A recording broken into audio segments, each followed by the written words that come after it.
ఉండేది. ప్రయోజనం పొందాలనే కోరుకుంటాడు కదా ఎవరైనా సరే. అంటే హిందుత్వం వైపు ఏమైనా టర్న్ తీసుకుంటున్నారా సడన్ గా?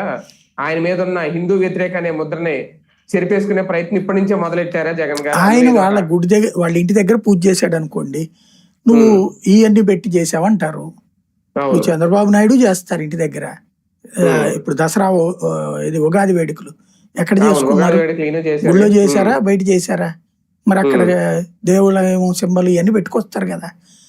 కానీ ఆయన చేస్తే శృంగారం, ఏం చేస్తే విచారం, అవి కామన్ గా జరిగిపోతుంటాయి అంతే. సార్ నిజంగా ఆంధ్రప్రదేశ్ లో మరొక 3 ఏళ్ల పాటు విద్యుత్ ఛార్జీలు పెంచవు అంటే నమ్మే పరిస్థితి ఉందా? ఇప్పటి వరకు పెంచలేదు, జగన్ వల్ల మొన్న పెంచాల్సి వచ్చింది, ఇక నుంచి మొత్తం అంతా ట్రూ డౌనే, ఇది మంత్రి గారు చేసిన వ్యాఖ్య, ఎలా చూడాలి? తగ్గిస్తే గొప్ప, పెంచలేదు అంటే పెద్ద విషయం కాదు. ఎందుకంటే ఇప్పుడు చేసిన ట్రూ డౌన్ అనేది ఇంతకు ముందు ఆల్రెడీ ఈ ప్రభుత్వం వచ్చాక అదనంగా వసూలు చేసిన దాన్ని తిరిగి ఇవ్వమని ట్రిబ్యునల్ ఆదేశించడం వల్ల ఇస్తున్నారు ట్రూ డౌన్. 13 రూపాయల 13 పైసలు ఎంతో తగ్గించామని చెప్తున్నారు అక్కడ. 13.5 పైసానో ఎంతో, అంటే రూపాయికి 13 పైసలు ఎంతో తగ్గించామని చెప్తున్నారు యూనిట్ కి. ఆ రేంజ్ లో తగ్గించారు, 13 పైసలు తగ్గించారు. అది బిల్లుల్లో ఖచ్చితంగా తగ్గుదల మనకు కనిపించింది.